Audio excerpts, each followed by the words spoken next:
साथियों, आज मैं आपको सुना रहा हूं पवित्रा अग्रवाल की लिखी कविता नया विश्वास। रजनी 8वीं कक्षा में पढ़ती थी।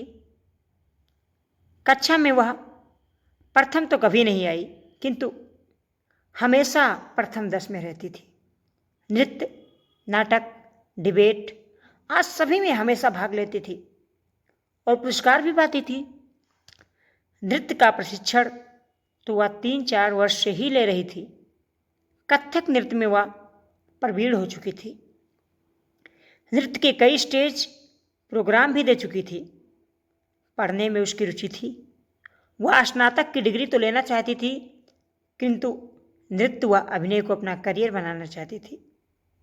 उसका बाल मन भविष्य के सपने देखने लगा था। उसका स्कूल घर से बहुत पास तो नहीं था, पर अधिक दूर भी नहीं था। लगभग 1.5 किलोमीटर दूर था। उसके पापा रोज कहते थे, चल मैं स्कूल छोड़ के आता हूं, पर वह मना कर देती थी। उसका कहना था कि मुझे पैदल जाना अच्छा लगता है। समझिए, सुबह की सैर हो जाती है और ज़्यादातर कोई ना कोई साथ पढ़ने वाली लड़की रास्ते में मिल जाती है। इस तरह कोई ना कोई बहाना ढूंढी लेती थी। रोज की तरह उस दिन भी वह पैदल ही घर से स्कूल के लिए निकली थी। रास्ते में उसे उसकी सहेली उर्मिल मिल गई। सड़क पार करते समय जब वो एक बस से टकरा गई, बस का पहिया उसके पैर पर कुचल के चला गया। रास्ता चलते लोग जमा हो गए। पहले तो उर्मिल घबरा गई कि क्या करें, पर उसे रजनी के घर का फोन नंबर पता था।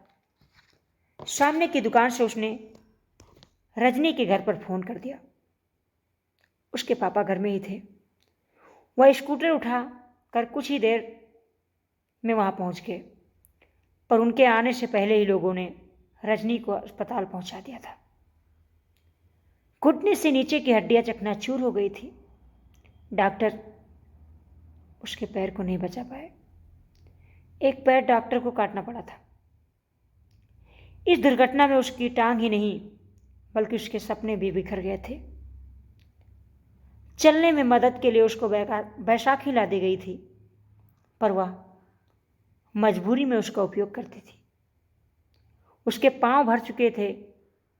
डॉक्टर ने स्कूल जाने की अनुमति बड़ी मुश्किल से दी थी, पर माता पिता को बहुत समझाने पर भी वह स्कूल नहीं जा रही थी। उसने अपने घुंघरू उठाकर खिड़की से बाहर फेंक दिए थे।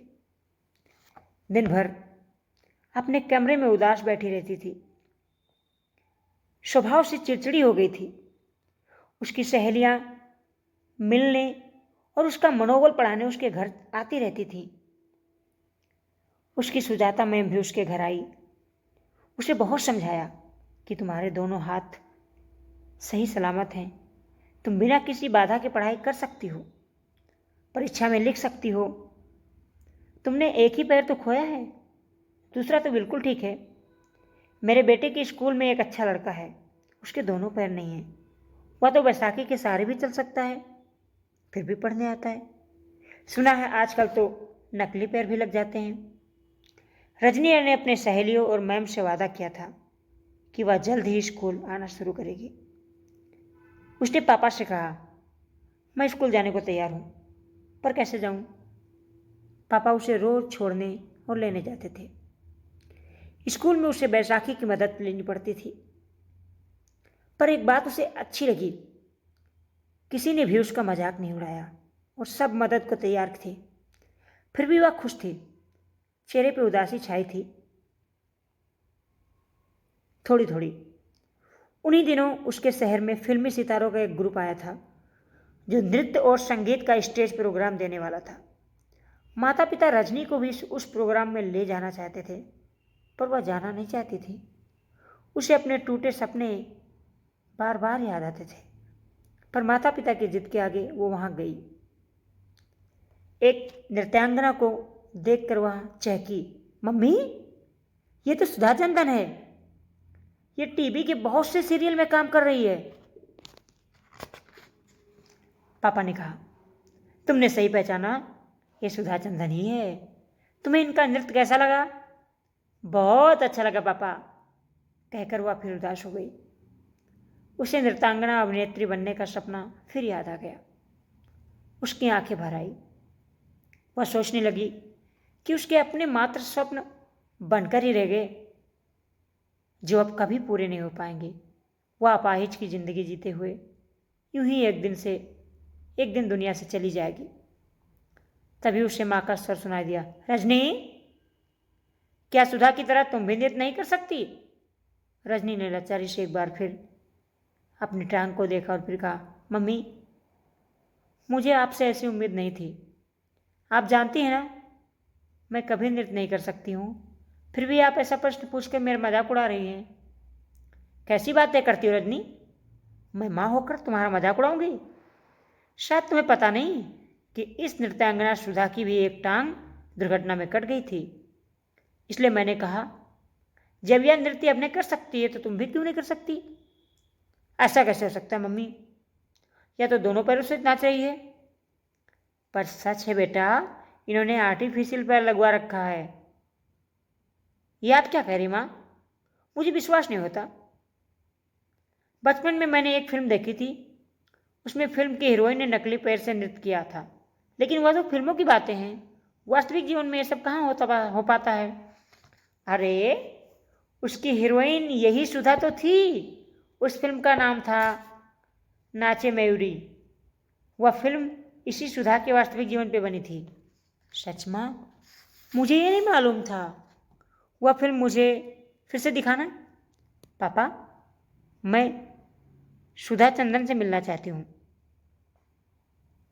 आप मिलवा सकते हैं? ठीक है बेटा, मैं बात करके उनसे मिलवाने की कोशिश करता हूँ। प्रोग्राम के बाद रजनी सुधा के साथ थी। सुधा ने संक्षेप में रजनी को अपनी आत्मकथा सुनाई कि किस तरह वह भी निराश हो गई थी। उसके माता पिता ने जयपुर ले जाकर नकली पैर लगवाया था। धीरे धीरे डांस की प्रैक्टिस प्रारंभ की। इस बीच कई बार निराशाओं ने घेरा। अंत में मैं अपंगता पर विजय पा ली, और ये तो तुमने ही देख लिया। रजनी, तुम निराश मत हो, हिम्मत से काम लो, इच्छा शक्ति को दृढ़ करो, हीनता की भावना को अपने पास मत भटकने दो। अपना एक लक्ष्य निर्धारित करो, फिर उस दिशा में प्रयास प्रारंभ कर दो, सफलता जरूर मिलेगी। रजनी, आपसे मिलकर मुझे नया जन्म मिला है। मैं जीवन से बहुत निराश हूँ। आपका बहुत बहुत धन्यवाद। सबके समझाने पर रजनी स्कूल तो जाने लगी, पर मायूस थी। अब एक नई उमंग ने जन्म लिया। अब जल्दी ही वह मम्मी पापा के साथ जाकर कृत्रिम पैर लगवाने जयपुर जाएगी। उसने निश्चय कर लिया कि वह भी जीवन में कुछ बड़ा कर पाएगी। साथियों, ये था आज की कहानी, रजनी के लिए जो प्रेरणा थी। आपको कैसा लगा आप जरूर बताइएगा कमेंट करके। जय हिंद, जय भारत।